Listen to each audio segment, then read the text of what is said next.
My dear people of Southern Cameroons, my dear people of Ambazonia, dear valiant soldiers of our revolution, today is the 15th day of the month of November in the year of our Lord 2018.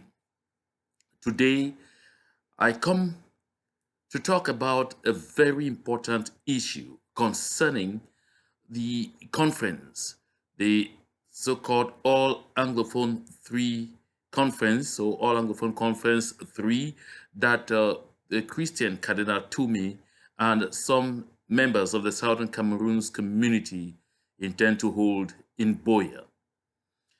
I'll first of all begin by addressing the situation of our leaders in court at the Yaoundé Mfundi High Court, the charade that lasted less than 15 minutes. And in the end, I will point out a very important issue on the challenges that lie ahead of us in this revolution. But let me begin, first of all, by pointing out very unequivocally that the state of our revolution is good. I have said this over and over, and I will say it over and over again. Inasmuch as there is still noticeable disorder, sometimes disagreements, and in the eyes of some, even chaos in the midst of the revolutionaries, I want to point out loud and clear that some of those things too are also characteristic of a revolution. But all the same, we are making a lot of progress. Just so much progress is being made. I'm convinced that when we eventually overcome the current challenges of cooperation, collaboration, and unity, we shall be able to move at a much more faster pace. That said, I want to say that what happened in the Mfundi High Court today, in the Mfundi Court of Appeal today, was another very sound message that Mr. Paul Biya has sent to the Federalist camp. I say so because as the days are going by, the Federalists are supposed to be understanding and getting the very sound and loud message from Etudi that Mr. Paul Biya is not ready for federalism. That Mr. Paul Biya believes that La République of Cameroon has the Southern Cameroons as a present handed to them by both France and the people of the United Kingdom of Great Britain and Northern Ireland, as well as the United Nations Organization. And that is why any talks that will make Yaoundé think that these are people who ought to be treated otherwise, other than a gift and a bunch of slaves, is just, a storm in a teacup. So better stop bothering yourself, talking about something that even Mr. Paul Biya is not yet ready to listen to. Why do I say the charade that happened at the Court of Appeal of the Central Region in Yaoundé today was a sound message again to the Federalists? Because when Dr. Munzu wrote the concept note and sent to the presidency of the Republic in Yaoundé, and when Christian Cardinal Tumi and the others sent out other preconditions for this conference to be held, they were clear that one, Mr. Paul Biya should free all the leaders that were in detention so that they should be free to participate at that conference in order to give it at least some candor, give it some credibility, in order to make it look representative. They also pointed out that Mr. Paul Biya should declare general amnesty in order to allow the leaders who are based in the diaspora and who currently will not easily come home because they know that they will either be arrested upon arrival, they will be sent back if they are American citizens right from the airport, or they will be killed, and so they will not come home. They wanted Mr. Paul Biya to declare general amnesty so that this category of persons should also be part of that conference, which they considered momentous and important to be able to take us back to peace. Mr. Paul Biya has not respected any of this. And I think there was also a precondition that Mr. Paul Biya should declare a unilateral ceasefire in the war that is ongoing in Southern Cameroons and obviously pull back a lot of his troops from the streets to facilitate the holding of that conference. The fact that Mr. Paul Biya has not respected even one of these preconditions is a clear message is very unmitigated to Cardinal Tumi and the others that I don't care.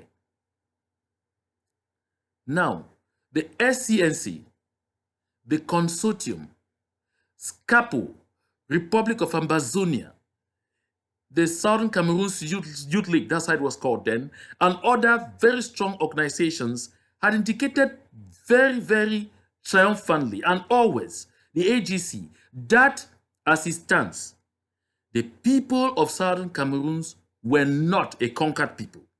That we, in a referendum, voted by ourselves to be part of a union with La République du Cameroun. An initiative they never allowed to mature. They just walk into Biya and, settle themselves and impose themselves on us. For that reason, because of the legal implications of all this, Mr. Paul Biya has ended up convincing himself with his courts that the only way to make us never ever mention this again is to conquer us at war. And that is why he is using ours. He is using overzealous, selfish, and, sellouts like Atanga Ponji, like Philemon Yang, like Gogomo Mingo, like the Elvis Ngolengoles, and all of the rest, who are still so gullible to believe that they have a future in that place to see how to implement that evil policy against us. The news that came from the British Parliament this past days, that's just about 2 days ago, in the debate, when the British parliamentarians even questioned the legality of the 1961 referendum and pointing out the illegality involved in La République du Cameroon's claim of a certain one and indivisible Cameroon by pointing out the 1964 text or constitutive text of the Organization of African Unity, which is today the African Union, and pointing out the notion of uti possidetis iuris, are not good messages that Mr. Paul Biya likes to hear. That is why Mr. Paul Biya, at his inaugural, contrary to people's expectations, never preached peace. He never offered a branch of olive. He rather said, drop your weapons and come or I will crush you. Simply put, Mr. Paul Biya promised more war. So anybody dreaming remotely from whatever angle that you are going to secure any kind of understanding with Mr. Paul Biya, you waste your time.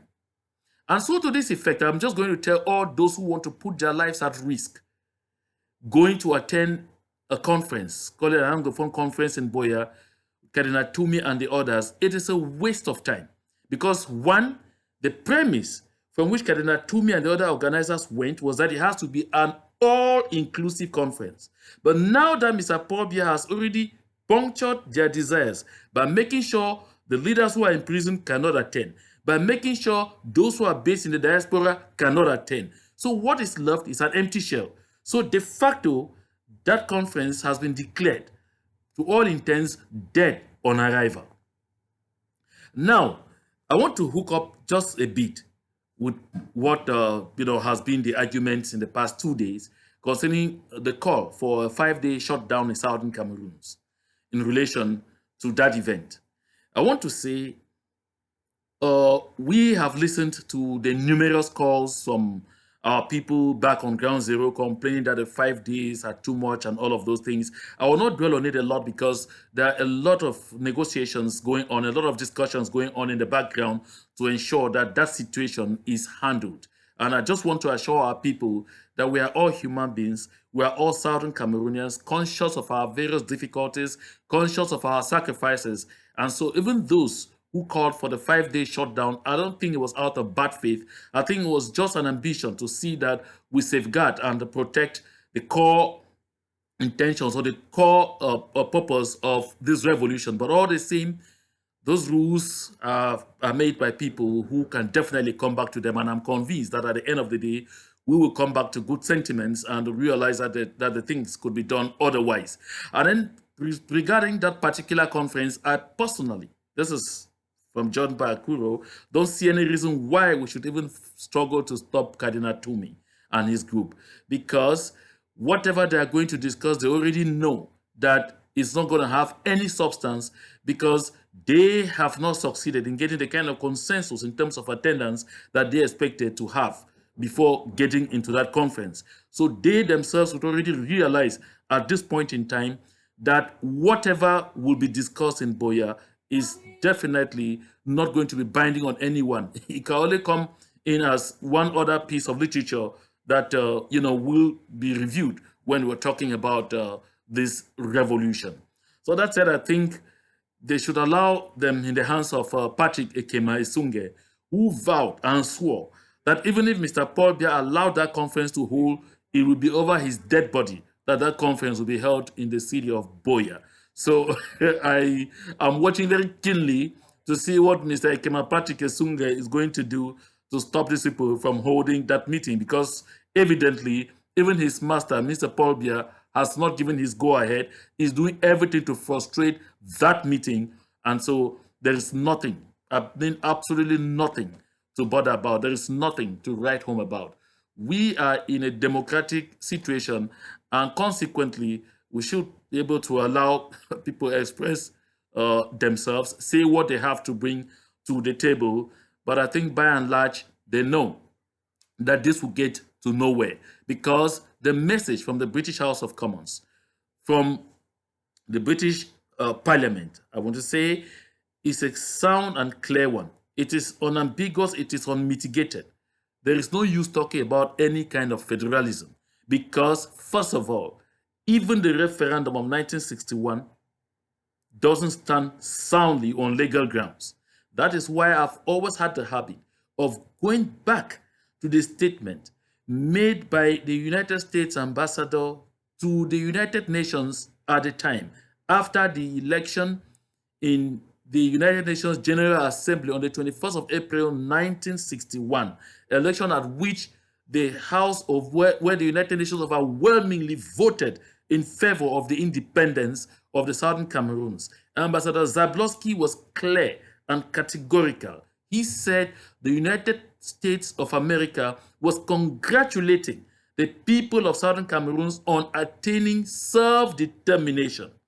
When he said this, he warned that anything other than self-determination would be sowing seeds of future discord, seeds of future disaster, seeds of a future threat to not only the peace of the people of that country, to regional and world peace. And I think that his statement has come true. And so instead of trying to go round and round, it is important for everyone to focus to right the wrongs once and for all. And now, this message again to the Federalists and the people who are believing in the so-called one and indivisible Cameroon. Take note that the resistance will only anchor when our train has stopped in Biya. Take note that the people who are dying have a social contract with us. They are dying for total freedom, not for any half measures. They are not dying for us to go again and start another new cycle of exploitation that will create some other new form of torture and trauma for our people many, many years after we too would have gone. No, these people are dying for us to secure total and absolute independence. And that is the only thing that we are going to fight until we secure. And again, about the state of the revolution, as I said at the start of this discussion, the state of our revolution is good. What happened at the Court of Appeal in Yaoundé today is a simple charade that demonstrates that Mr. Paul Biya will stop at nothing until he conquers us at war. And so we have to stop at nothing until we secure our independence, point blank. The good news is that Mr. Paul Biya's system is crumbling. International pressure is piling. He is getting more and more short of even soldiers to continue prosecuting his war. That is why we can see them carry out all forms of recruitment on a daily basis. And worse, the economy is sinking, sinking and sinking. I've said this over and over again. Those who doubt me, call Yaoundé and find out. The government of the Republic of Cameroon is closing their fiscal year today, the 15th of November. That has never happened. The fiscal year is generally closed on the 30th of November each year. And in some cases, it is even extended. But this time, they are closing on the 15th of November because there is even no money to continue engaging. Because, in short, the entire economy is in ruins. They are finding a lot of difficulties even getting ends meet. So they have to cut the fiscal year short. We followed that in Parliament. They were finding it difficult to explain the budgetary deficits of 2017 from 2016 when this crisis started. And especially 2017, the economy has been on a free fall, on a serious downturn. That is why each time they open their mouth to talk, we hear deficit, deficit, deficit. The international body still lending them money to pay salaries will soon get tired. We all simply need to keep holding the fort. Let us keep the pressure on. Let us continue to motivate ourselves. Let us continue to encourage ourselves to fight on. Victoria, etc. God is with us.